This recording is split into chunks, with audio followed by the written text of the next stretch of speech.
I am back. Here we go. 3 episodes in a 7-day time period. I think I'm setting a new record here, and I'm going to set you up now. I'm not going to do another podcast next Monday, probably because I'm going back to Utah for round 2 with those damn elk in my bow. So if I am able to tag out before Monday, I will absolutely record a podcast. If I am not able to tag out before Monday, well, I'm going to dedicate my time to crawling around and trying to look like a bush and lure in a forest animal. So, episode 15, here we go.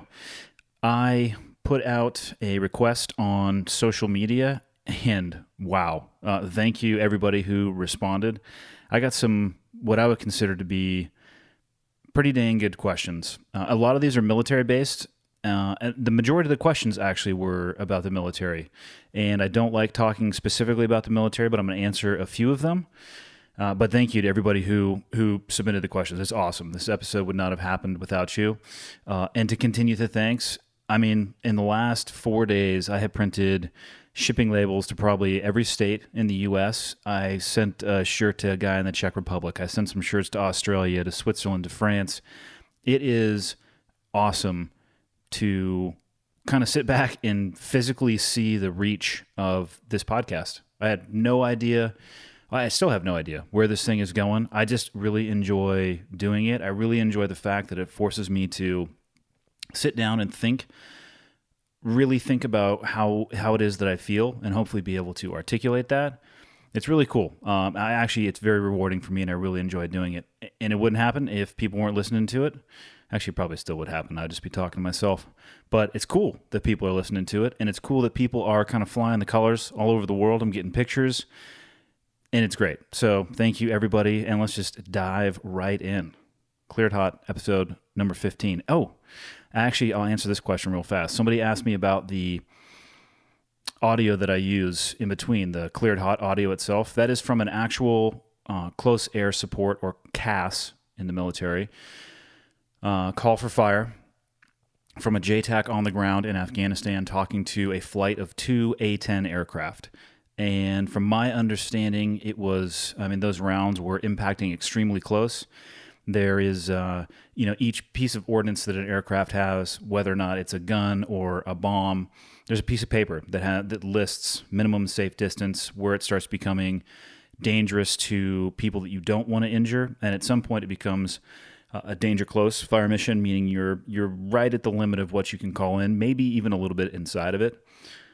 And that is a small segment of the audio that I used for the bridge between the intro and getting into the podcast. So it's absolutely not me. That was a call probably from a JTAC, which stands for Joint Terminal Attack Controller. Basically somebody who's gone to a course and that can talk to any, I think, NATO aircraft and get them to release ordnance, or it might have been an Air Force CCT guy, or maybe a Marine Corps TAC-P. And CCT stands for Combat Controller, and TAC-P stands for, I actually have to look this one up, Tactical Air Control Party. Don't have much experience with that, but I'm pretty sure, Air Force or Marine personnel. So those are the 3 people you'll generally hear on the radio. It was one of those 3 on that actual call itself. And it's kind of what it sounds like on the radio when you're in the middle of it, trying to, save your own life with your rifle and also call ordnance in from overhead. It can get pretty intense. So here's a little sneak peek of it. Episode 15. Here we go. Okay, got the red smoke. Gun run! North or south! West of the smoke! West of the smoke! Okay, copy. West of the smoke. I'm looking at danger close now. Come on with it, baby. Give it to me. I need it. Get cleared hot. Copy, cleared hot. All right, here we go. Question number 1, and I think I did this later on in some of the questions as well. I sort of combined 2 questions that had a similar tone to them. But we're going to kick this thing right off with, what are some behaviors and traits that I took from the SEAL teams that I've noticed maybe don't work so well in the civilian world? I'm going to assume that this question came from somebody who used to be in the military and experienced a transition from military service to the civilian sector, and maybe it wasn't the smoothest of link-ups. Maybe there was a little bit of a hitch in the giddy-up in how he used to deal, or he or she used to deal with the people they worked with while he was in the military, and let's just call it the office environment of the civilian world. So I thought about this one. There are every single behavior that was reinforced inside of the teams, and every single trait that we selected and trained for inside of the teams, I would say has nothing but a positive outcome and impact in the civilian world. However, you have to, the one thing I will say that you need to be cautious with is how you package information. So I would say the number one tool, or the number one reinforcement or communication strategy inside of the teams, is negative reinforcement. It is a community of individuals that from the outside may actually appear like the most aggressive, hateful group of individuals forced to work together on the face of the earth. But the reality is, most of the time, you really do love the people that you're working with, and we're just extremely hard on each other, mostly because we know it bugs each other, and we'll do anything we can to get underneath each other's skin. It is a community that is full of A-type personalities, and you have to recalibrate your vocabulary. If you come from that community, or I would say as a starting point for anybody leaving military service and getting ready to transition to a civilian job, recalibrate your vocabulary. I think in the HR world, they would call the way we used to talk to each other abusive language. We called it just being direct. There's a difference between being direct and being an asshole. I personally believe that there is incredible value into being direct and almost no value in being an asshole.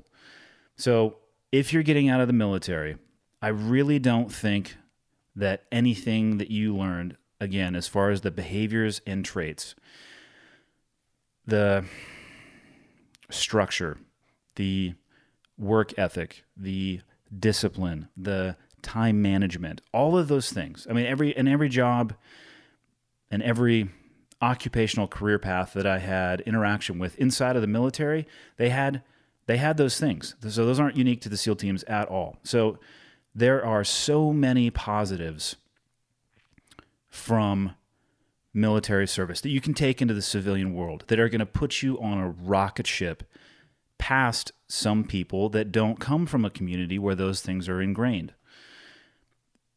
Use those things, but just repackage and maybe dial down a little bit the interaction and the vocabulary that you use with your peers and coworkers when you get to your new environment.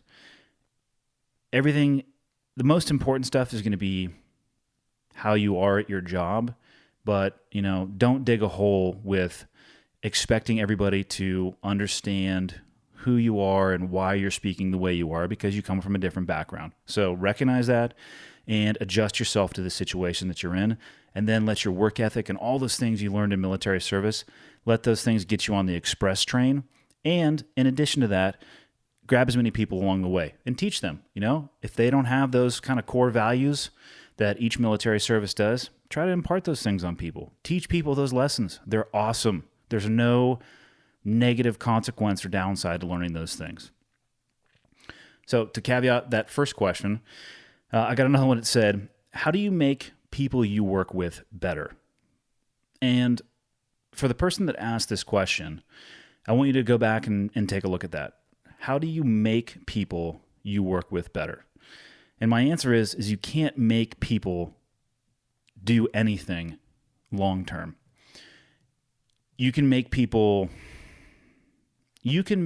change their behavior in the short term. And a lot of the times when I'm talking about things like this falls into the category of micromanagement. Like if you really want to change somebody's behavior and they're not interested in changing it, you're going to have to be there standing over their shoulder, telling them what to do and how to do it. And the second that you leave, that person is going to revert back to their normal behavior, because you as a person cannot change another person. That other person has to change themselves. So how do you do that? Well, my advice to you would be show them what it is that you want. Be the example for that person. Now, how do you do that? Start with explaining the impact of this individual or this group of people's performance. Ask to help those people. Define the expected standard. I've encountered this one quite a bit. It's not that people don't want to work hard. It's not that they don't want to excel. They're actually just a little bit unsure about exactly what is expected of them. So define the expected standard. Ask, be there. Say, hey, if you need some help, I'm here. Ask me for help. But before you ask me for help, try to figure it out for yourself. It was one thing, a great leader that I worked with in the military. He would task me with doing things I'd never done before. And he'd be like, listen, I'm always here to answer your questions if you have them, but do your best to answer the question before you come to me. And I really liked that, right? He gave me a bunch of rope, enough rope to hang myself, but I knew he still had his hand on it a little bit. And it was nice to know that I had that backstop. And explaining the impact of their performance, if people, a lot of people aren't self-aware. I'm not self-aware all the time. I don't know of anybody that's self-aware all the time. So you can get really insular and just kind of get your head down and only be, to use a cubicle as a shitty example, you're only really worried about what's going on inside of that cubicle. And that can happen inside of the SEAL teams as well too. Everybody's assigned a department that they need to work in, or a job or a skill set they need to be able to do. And if you're not careful, all you really focus on is your job or your skill set, and you lose sight of the fact that, there's 15 other people that each have a skill set or jobs or multiples, and they're all tied together like the Olympic rings. And they only work if everybody's carrying their load. So take the time to explain to the individual, get their buy-in on why their performance is important, how it affects the team. And once you've defined the standard, you've explained to them that they're there for help, or you're there to help, you've explained the impact of their performance. At that point, if an individual chooses not to perform because they're just not willing to do so, and we had individuals like this inside of the SEAL teams as well, at that point it becomes time for documentation. Not everybody can meet the standard, and that's okay. And if you choose to work with people who consistently cannot meet the standard, or you run an organization that allows for people to consistently not meet the standard or make the standard, then the results that come from that, they're completely on you. So that's what I would recommend, especially working with people that you want to try to make better. Be the example for them. I would highly recommend not approaching the conversation with, hey, you're all messed up. I wouldn't do that at all. Go and get to know the person, go through the kind of the steps that I told you or I explained, and hopefully it has some type of improvement. All right. The second question. I don't know if I've actually talked about any of this stuff on the podcast yet, but I was asked about the difference between base jumping and skydiving, the differences and the commonalities between the two. I think for the last probably month, the only thing I've been running my mouth about is bow hunting, and hopefully you guys like it because it's probably not going to stop in the near future. But I spent about half of my year skydiving and base jumping. I have a couple sponsors that I'm very fortunate to have that kind of fund my adventure, traveling around the world, jumping out of and off of stuff. And it's great. It was my bridge actually to get out of the military. And it's been a journey for sure. And a lot of people, I hate social media because it's an incomplete story. Like I put up a couple pictures in the last few days of some base jumps out in Utah. And the pictures look cool. I like the pictures, but it really doesn't talk about what it takes to be able to do those things and how long you need to train and practice and the skill sets that you need to have and everything that goes into making a cool picture. Anybody can make a cool picture. I want to make cool pictures for a really long time as opposed to making a couple cool pictures and, fading into black because I do something stupid. So skydiving and base jumping, they share a lot of similarities, and they both, at least in my opinion, if you want to survive base jumping, you need to start skydiving. So for me, I did my first skydive in 1999. Absolutely hooked from the first time leaving an airplane. It doesn't feel anything like falling. You do not get the roller coaster sensation of your stomach coming up into your throat because the aircraft, most jump aircraft are going between 80 to 100 miles an hour. So you have that speed kind of throwing you forward as you get out of the aircraft. And that translates slowly into from being, thrown forward into a slow transition of vertical fall. And you never have that time where your stomach's like, comes up into your throat. Not like riding a roller coaster at all. I hear people often say they're afraid of that sensation of falling. So if you're going to skydive, don't worry about that. Base jumping, we'll talk about that in a minute. So inside of skydiving, there are, I don't even know how many disciplines there are, but there's a ton. And people, they get into the sport and they find their area of interest and they dive in. And for me, for a long time, it had nothing to do with flying my wingsuit. But as soon as I was convinced to try one of those things on, then I still would describe a wingsuit as a combination between a straitjacket and a prom dress. As soon as I threw that thing on for the first time, man, my eyes were opened up, and it was almost like I was discovering the sport again. It was totally different. Instead of falling down really fast, you're ripping forward through the air at, even casually relaxed in the suit, you're probably doing 80 miles an hour.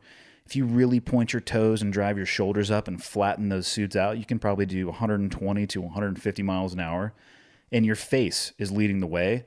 And I challenge anybody to try it and not smile. I actually cannot control the smile that I have. It's so much fun. In skydiving I'm sure I know it's considered a high-risk activity, but there are a lot of safety protocols in place. For one, the aircraft are governed and monitored by the FAA. They're on a maintenance schedule. There's an organization called the USPA, the United States Parachute Association, that has a syllabus for learning how to skydive. And any good drop zone that you go to will be a USPA affiliate. They have standards for instructional ratings, for taking people for tandems, for teaching people to jump out of an airplane on their own. And I did all of these, I did all of my initial learning at Skydive San Diego, which was mere miles from my old house in San Diego. And it was an amazing experience. I went in on a Friday and did the ground school. You're going to learn, 6 to 8 hours of talking about the equipment and the mechanics and physics of skydiving. You'll learn about emergency procedures under canopy in the aircraft. I mean, everything that could possibly go wrong and how you can mitigate those things. And if things do go wrong, what your corrective procedures are. So you go through all that stuff. And that Friday, I did my first jump out of an airplane with somebody holding on to each side of me. But as soon as I pulled my parachute, I was steering the bad boy on my own. There's a radio that's on the side of your helmet, so they're kind of talking you through it. It's very wild, but it's very controlled. And 8 jumps later on Sunday, I was jumping on my own. So the barriers to entry, they're not really high.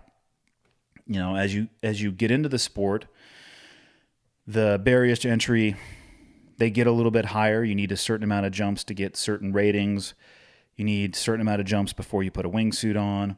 But in all, if you stay inside of your boundaries and you stay current and you stay proficient, and you always give yourself a margin for safety, the most dangerous thing about a day at the drop zone will be driving to and from the drop zone. You will, from a statistical perspective, have a much greater chance of being hurt or killed in your vehicle driving to where you're going to go jump out of an airplane. When you skydive, you have 2 parachutes. There's a main parachute that is packed by the jumper, or you could pay a rigger or a packer on a drop zone to pack it for you.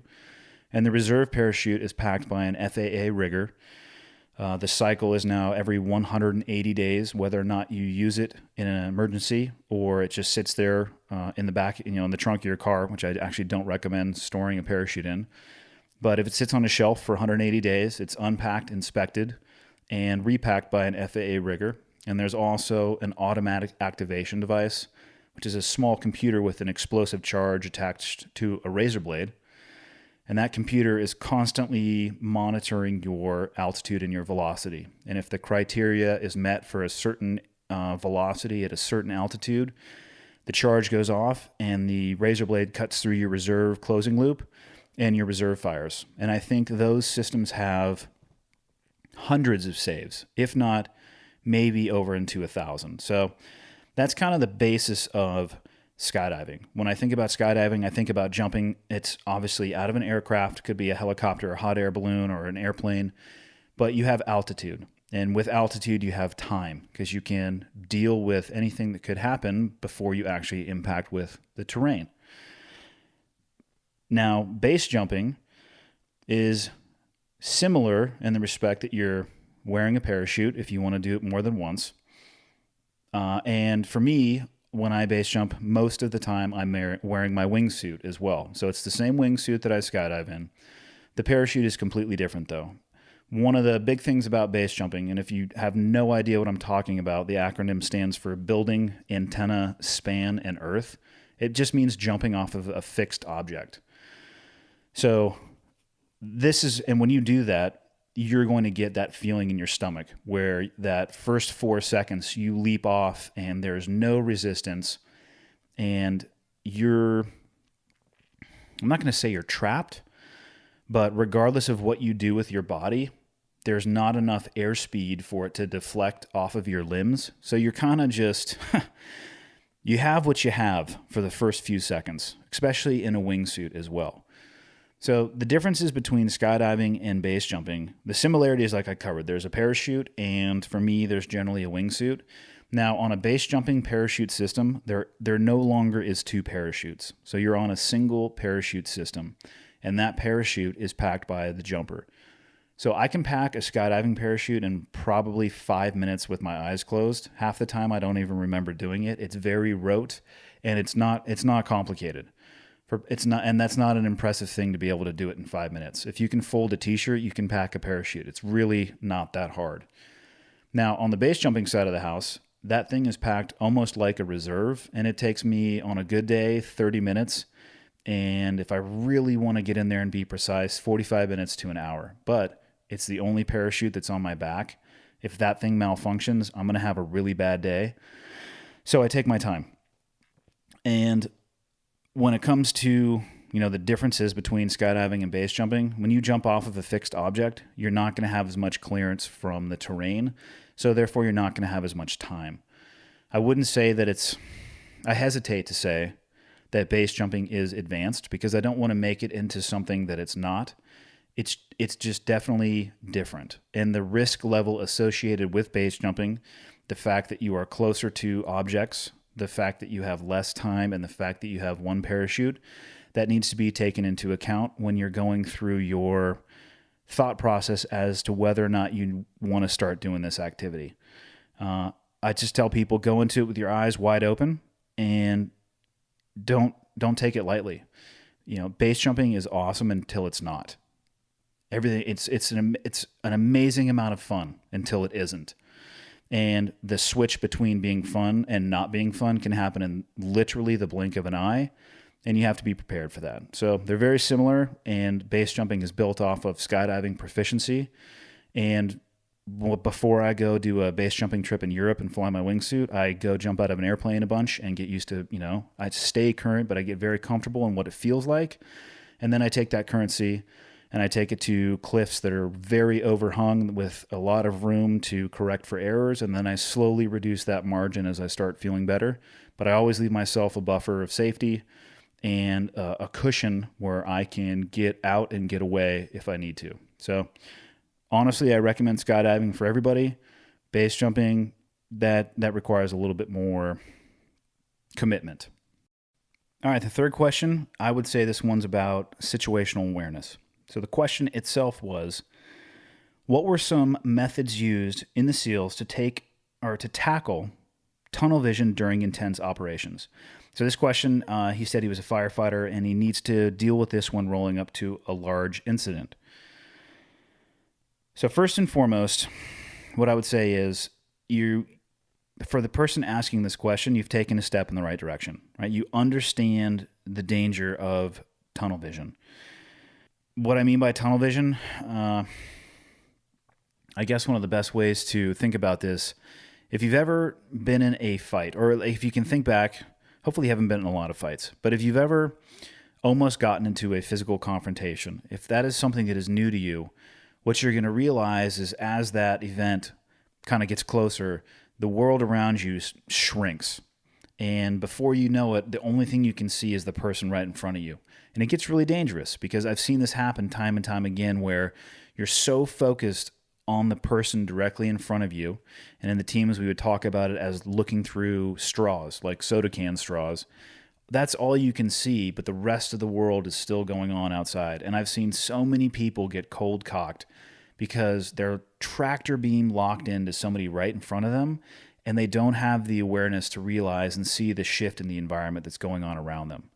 So first and foremost, understand that that's incredibly dangerous. And for people who work in a military occupation or a first responder occupation where you need to be able to uptake, process, and deliver information quickly, the worst thing you can do is view the world through straws. So in the teams, we have obviously recognized that avoiding that is critical. So how do we train for it? Well, we expose our people to it. It's something that is going to be learned over time. When we get people right out of, so the pipeline goes, you go to BUDS, which is a selection program. Then you go to like another 12 to 18 months of training where you learn all of the basics of being a SEAL. And then, so East and West Coast guys go to that same training, and then they split off and they go to their team. If you were to take one of those kids, which most of them are kids coming out of that program, and put them into a very difficult training environment, it's not hard to overwhelm them. It's actually very easy to overwhelm them. As a matter of fact, it's very hard to not overwhelm them. So you need to have a structured training program that I would say needs to do two things. The first thing that I would recommend is at some point early on, take them to failure because of tunnel vision, for the sole reason of highlighting how dangerous it is. You can talk about how it's, you can talk to somebody who's never experienced that rush of adrenaline or that overwhelming of information processing until they're literally unable to do anything. You can talk about that all day long. You can read about it in a book. When you actually experience it for the first time in a training environment and you can see the consequences that it has, it's much more impactful. So earlier rather than later, in a manner that's appropriate to their skill set. And a lot of the times, we used to do this to junior officers. All you would need to do is, while something moderately complex was happening around them, just pepper them with questions that have nothing to do with the evolution that they're technically in charge and responsible for. A good example is we do a lot of training in urban environments. And a lot of the times when you're in an urban environment, you're not necessarily all working together. So it becomes a difficult challenge to know where everybody is. And you have to know where your people are, especially if you're going to be dropping bombs or coordinating with other units. You need to know where everybody is. And the officer needs to be able to explain to higher headquarters and the people below the configuration of his troops or her troops. Well, while they're trying to do that, if they have never experienced failure from being overloaded, and overloaded is the same thing as looking through the straws, right? Your just world collapses on you.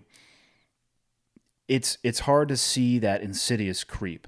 So we would sit there and, hey, where's this person? Where's that person? What's your next move going to be? What about this? What about that? And just completely overload them until their brain shuts down and then stop it. Like, okay, this is what just happened. These are the things that you were focusing on that you shouldn't be focusing on. This is the outcome that it had. Recognize that next time. And when you see it starting or you see that indication or that onset, just stop it right there. So getting that overload the first time is super easy. Getting it the second time, a little bit harder. The third time, a little bit harder. And eventually, if you keep probing in that training environment, what's going to end up happening is they're going to get inoculated to what it is that you're trying to do. And then you can move on to something else. But the only way that it's really going to reinforce is if they experience it. So once you've taken them to failure and you've put them on the road to start building them back up, The next step, like I said, there's 2 steps. First one, take them to failure. The second step, make your training evolutions realistic and make them hard. I don't want to say that we did no-win training scenarios in the teams, but I would say we got damn close. And everything that could possibly go wrong would go wrong. It would always go wrong at the moment that sucked the most for everybody in the training evolution. And sometimes you would hear people saying, you know, it's never going to be this hard for real. And they might actually be right. And that's okay, because that's actually the point. I'd rather exceed the demands of what you're going to encounter in real life and train my people to operate not only physically, but more importantly than physically, mentally in that environment. So if you roll up into a situation, if you're a first responder of any kind, and you roll up to a situation that's exponentially easier than a training environment that you just left 72 hours previous to that, what do you think your performance is going to be? It's going to be through the roof. And you're going to be mentally there and physically there. That's what you're aiming for. I got a question a little bit along the lines with this one. And it was, how do you deal with the adrenaline in a situation like the one I described in the restaurant in episode 14? The answers are exactly the same. How do you learn to thrive in an environment that might be adrenaline filled? You train and operate and expose yourself to that adrenaline via the same route that I just explained for situational awareness and the world collapsing down on you. If you want to be able, regardless of what your job is, if you want to be able to survive and thrive in an environment that has challenges, expose yourself to those challenges until they don't challenge you as much anymore, and then look for the next one that's going to. Start throwing variables into your training that are going to continue to challenge you. Do not do easy training scenarios that aren't challenging. Nobody gets anything out of that. All right, these last 2 questions, I'm not going to lie, they're kind of my favorite. And the first one couldn't be more appropriate because I'm recording this here on Sunday, the day of national football. And this question is not about football, but it's about what's happening in the NFL right now. So the question is, how does it make me feel to see professional athletes kneeling or sitting during the national anthem?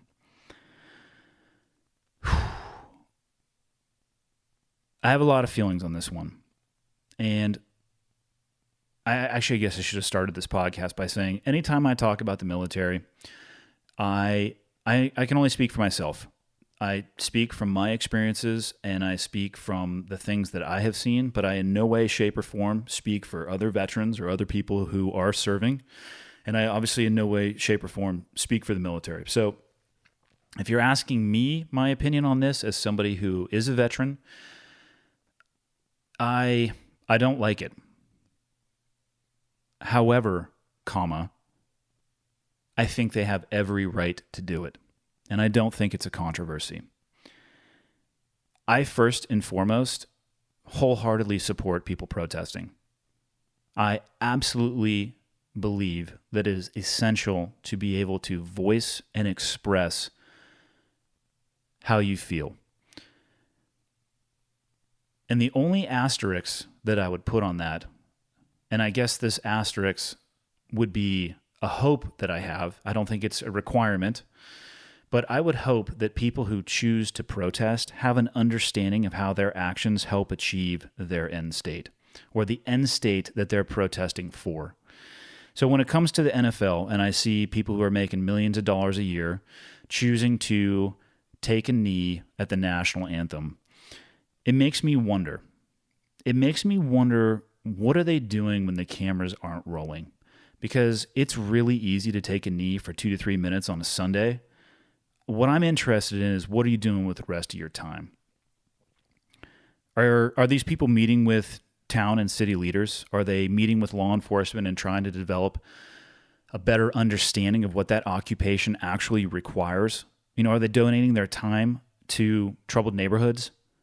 Are they doing anything other than being a debutante in a spotlight and then going out and playing a game and making millions of dollars and going and living their life in their off time. If they're doing all those other things, I think that's amazing. If all they're doing is taking a knee and thinking that that action is making this country any better or it's affecting any change, then yes, I have a problem with that personally, but they still have every right to do it.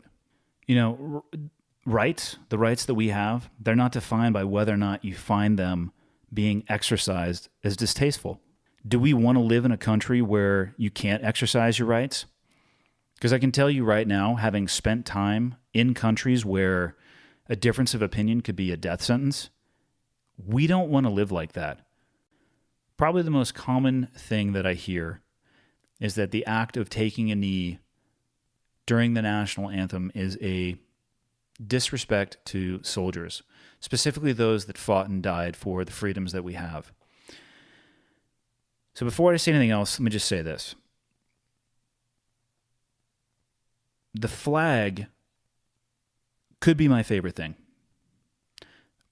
For my birthday last year, my wife got me like a 4-foot by 6-foot wooden American flag made out of reclaimed, I think it was either pallet wood or driftwood, but the design of the flag itself was burned in from a torch. And I mean, it's probably my favorite thing. I carried a flag with me on every combat operation of every deployment that I ever did. I think I have 6 or 7 in my house. I have one on my truck. It's made out of arrows and it says knock on and it's amazing. However, it's still a flag. To me, there's nothing more beautiful than our flag. And I have said goodbye to some of my best friends, men who were far better than myself. And the last time I ever saw them was underneath the flag of this country. But the flag belongs to all of us. And right now, 0.04% of the population is serving in the military. And the military does not have a monopoly on the red, white, and blue. And I know that's tough for some people to hear. And I know that not all veterans will agree with me. But the reality is that those who have fought and died for this country fought and died so people could take a knee if they wanted to. So that they could take a knee without fear of being drug off and executed publicly to prevent that behavior from happening again. The people who have fought and died for that flag fought and died for the choice to stand up or take a knee. Our flag is beautiful, but it casts a large shadow too, and that can't be ignored.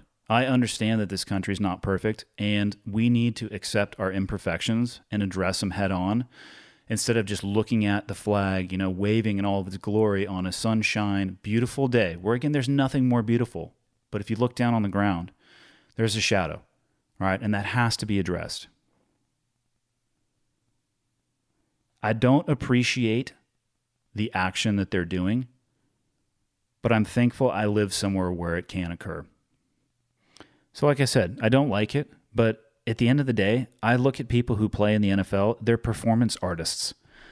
And if I don't want to watch the game, I can just change the channel or not go to a professional football game. Problem solved.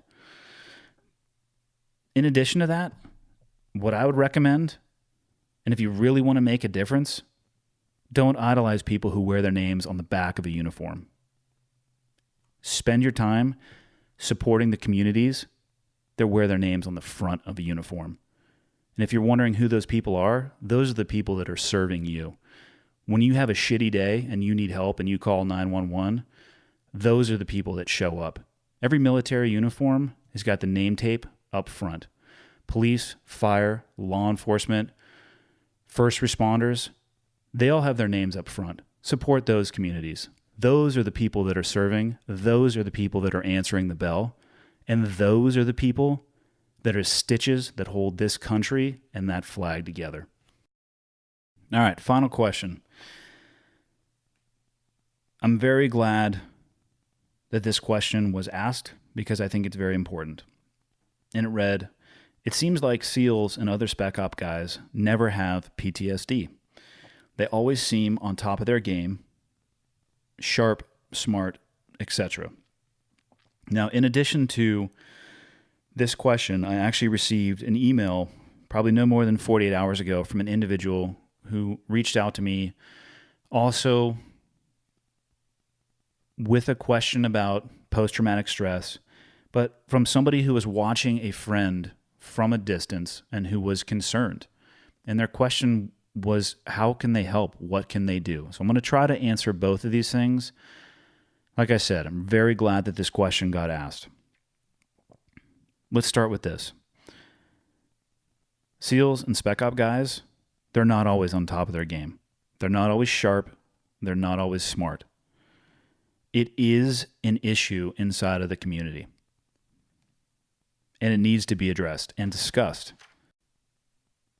Every time I talk about this topic, I try to reframe it slightly.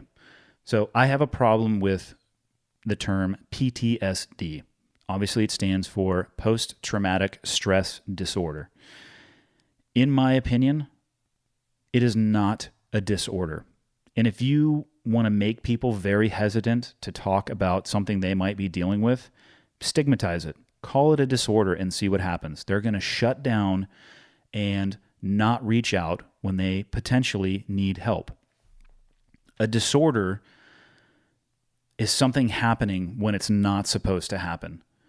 So, as an example, when you're sick, you get a fever a lot of the time, right? Because your body is increasing the core temperature to try to fight off whatever it is that is causing the sickness. That's a natural reaction. If you were to get sick and not get a fever, that would be a disorder. When it comes to post-traumatic stress, everybody has a cup. And everybody's cup is capable of holding a different volume. Some people come out of the gate and they can hold a ton. And some people come out of the gate and they can hold a thimble.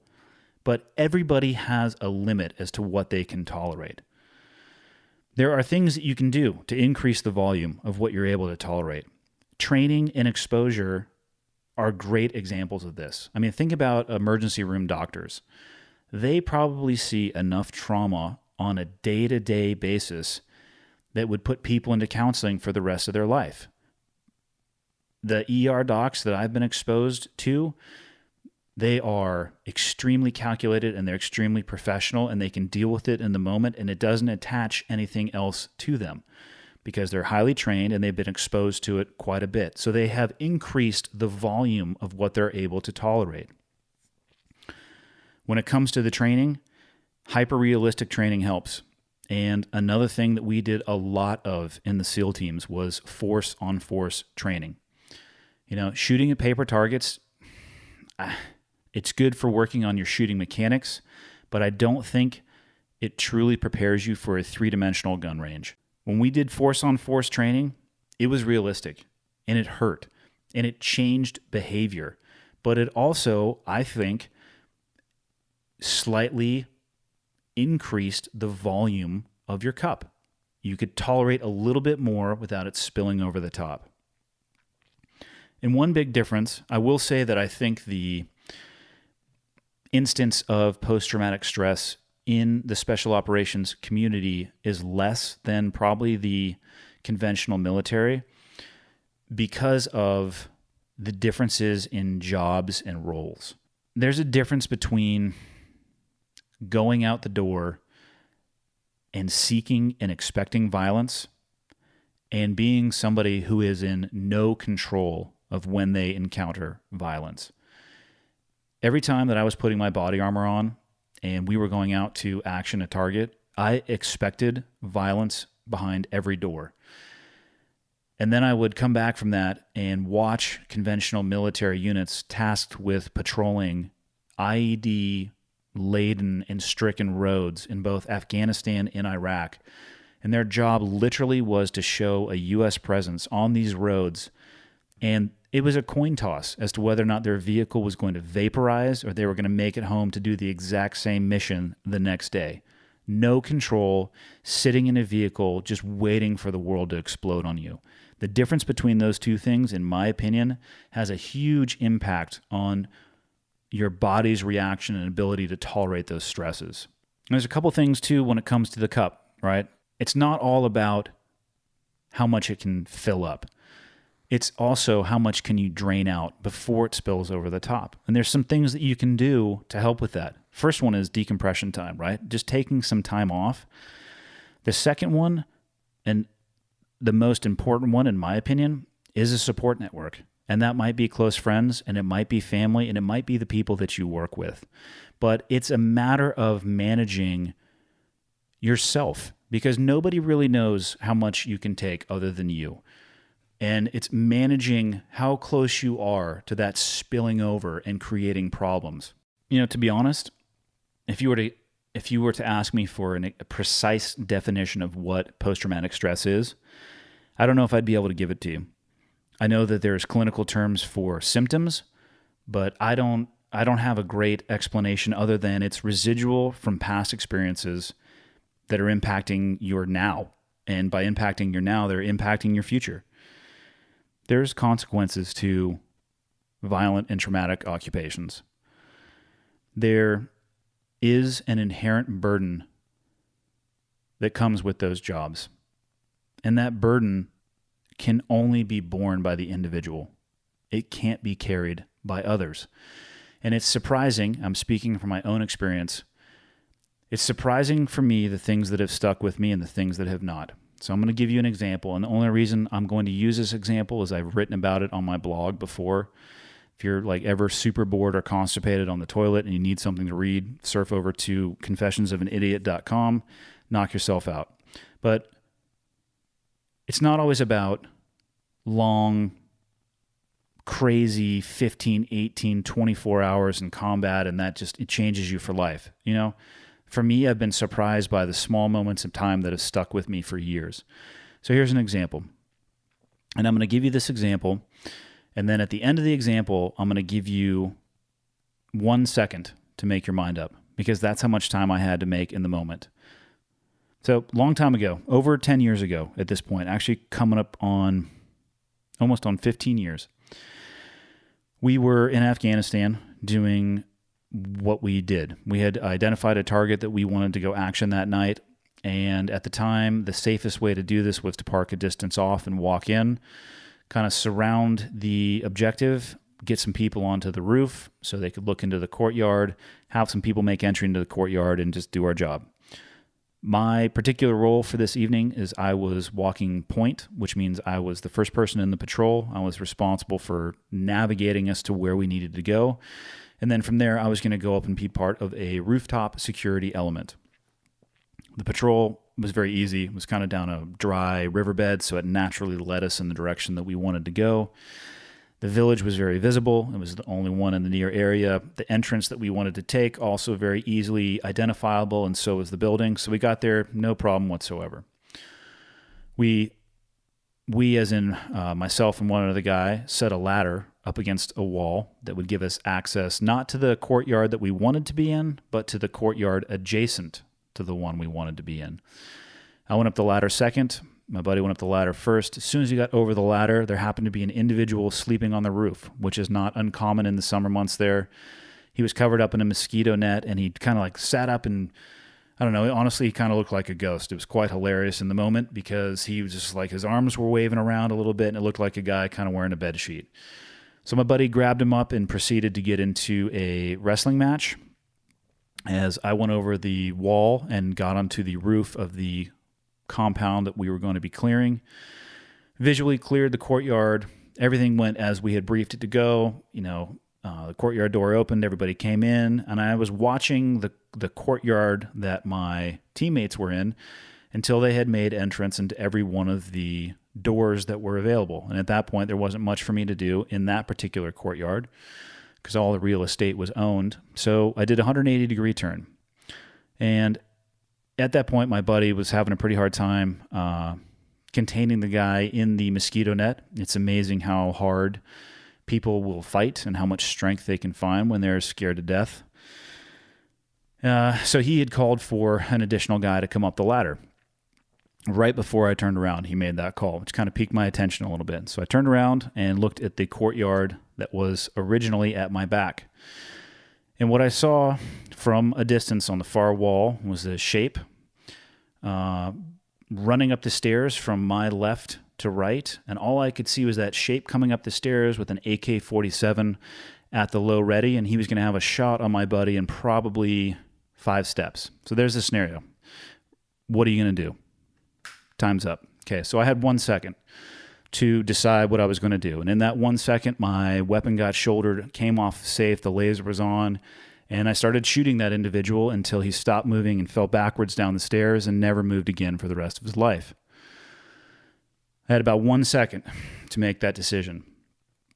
And if you put me back into that situation today, given the information I had at the time, I'm going to make the same decision every single time.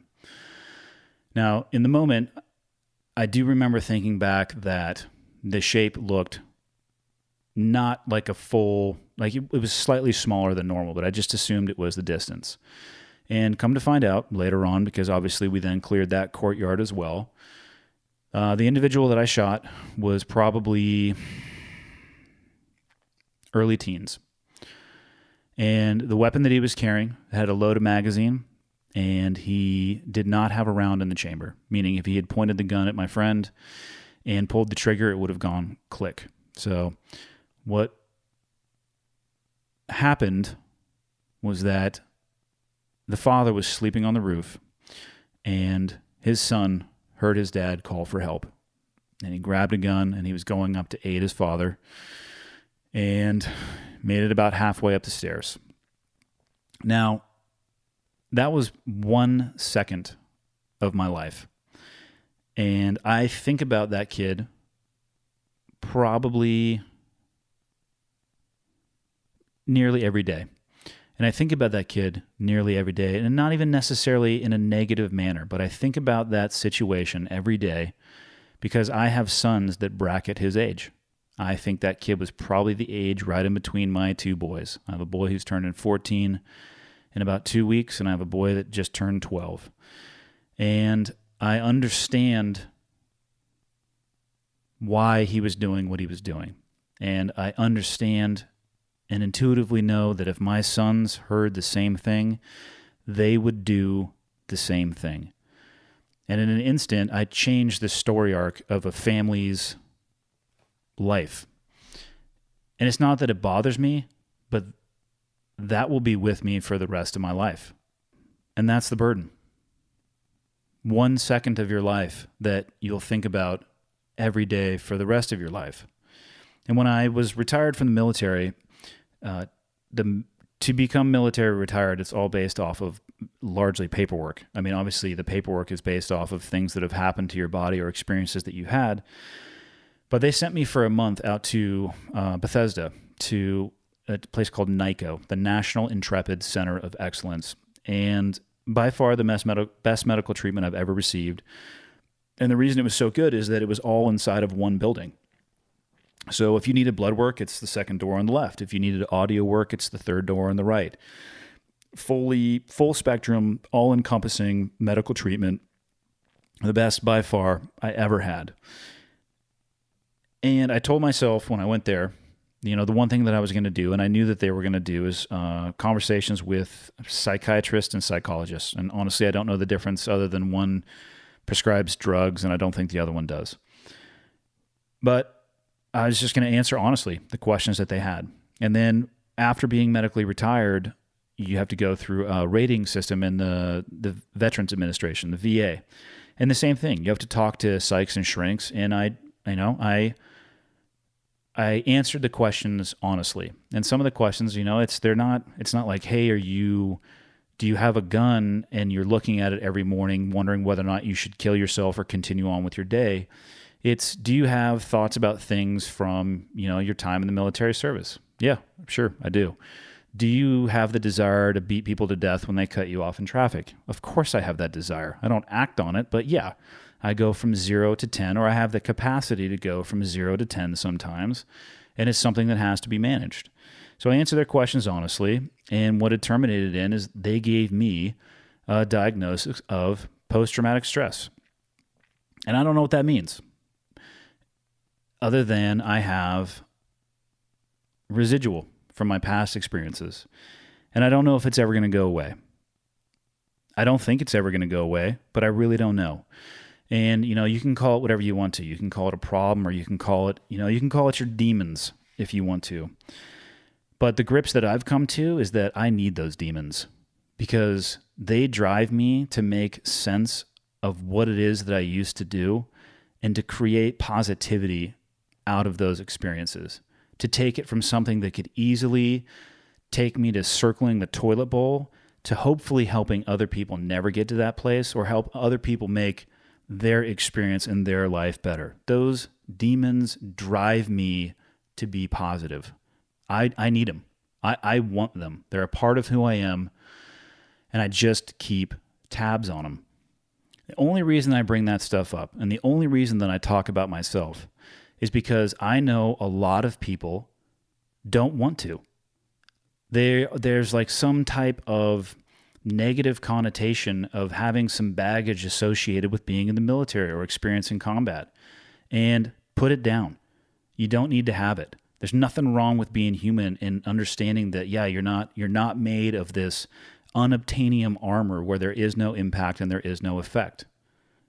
The reason that the person asked this question is likely under the impression that these issues are not dealt with as much in the special operations community is because, in my opinion, again, the guys are quieter about it. It's a very A-type, personality-driven, and it's a lot to live up to be a SEAL, to be honest. Like, there's some expectation associated with that, and generally that expectation is that you're bulletproof.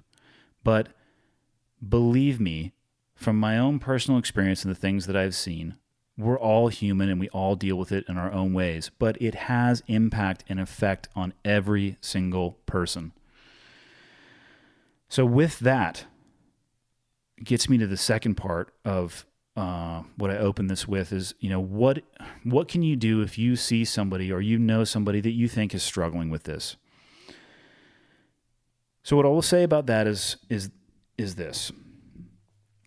The individual that is struggling, in my experience from what I've seen, generally inherently and intuitively understands that something is off.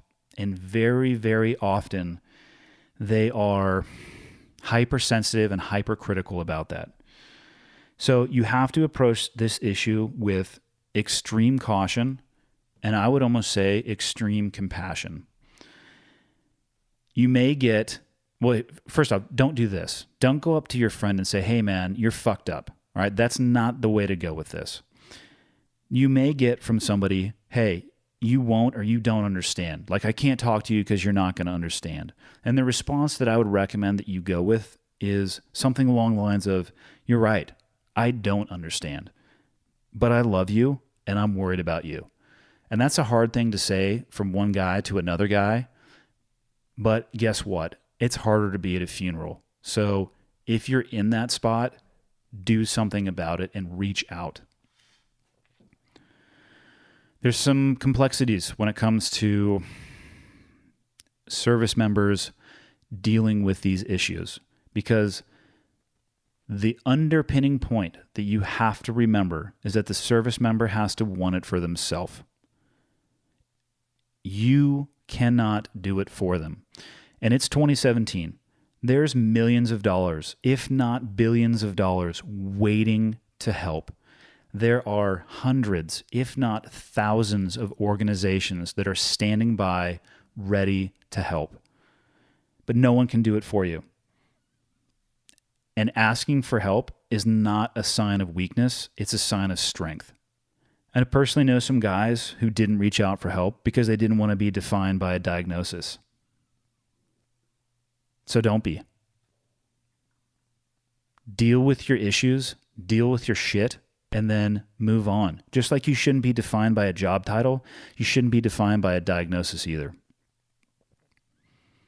Get yourself to a good place and then turn right around and help others. Because I tell you right now, this stuff is not a one and done. It's not like you can go talk to a counselor and you're like, hey, how's it going? This is me. This is what I'm feeling like. You're not going to walk out of there and like the seas are going to part or the clouds are going to part and the rays of sunshine are going to come down. It's not a one and done. But if you go and you dedicate yourself to helping other people, you're going to stay involved in the process. So if you're sitting there listening to this and you think that you know somebody who you're concerned about, who may need help, do something about it. I think I said it in the last podcast, pain doesn't really hurt that much, but regret really does. Imagine the regret that you would feel for the rest of your life if you knew there was something you can do and you didn't. So be there for the person and do the right thing, but don't enable them, right? And you cannot do it for them. There are so many things that are more difficult and more impressive than being a SEAL. I hear people all the time, oh, you were a SEAL. That's awesome. That's so impressive. And it's cool to hear. I'm not going to lie. It's like, yeah, I'm proud of the fact that that's what I did. But there are things that are way harder. And there are things that are way more impressive. One of them is asking for help. And that's really hard for guys to do. Embrace your shortcomings and your weaknesses and your struggles. Yeah, that's way harder than being a SEAL. And being vulnerable, especially for guys. If you need help, ask for it. And if somebody asks you for help, be there for them. I'm certainly by no means a perfect human being, and I have my ups and downs. And when I have downs, a mantra, I guess it would be, I don't know what it is. But what I try to tell myself is that nothing lasts forever. Even the worst pain is eventually going to subside. And life sucks right now, but it's going to suck less tomorrow. And if it doesn't suck less tomorrow, it'll suck less in 2 days. And you have to get yourself through that point. I can't imagine how bad it is to be in a place to not know what to do and not know who to reach out to. So if you're in that place right now, reach out to somebody. And if you don't have anybody to reach out to me. My email is pretty easy. It's andystump212@gmail.com. And I'll at least try to point you in the right direction. So not to end on a somber note, but I think it was important to end on that. That's all I got for this week. Catch you guys next week. All right, ladies and gentlemen, that is it. Episode 15. That is more podcasts in a 7-day time period than I've ever done. And it's pretty damn fun. Thank you again for all the questions on social media. That was awesome. I probably had 60 and I was able to answer, I think 4. I went longer than I wanted to go. So we'll do it again for sure. Like I said, I'm going to be traveling starting here on Wednesday, but I'll get another podcast in if I can. And then, as always, thank you everybody for supporting the podcast, for buying the shirts, for buying the coffee mug.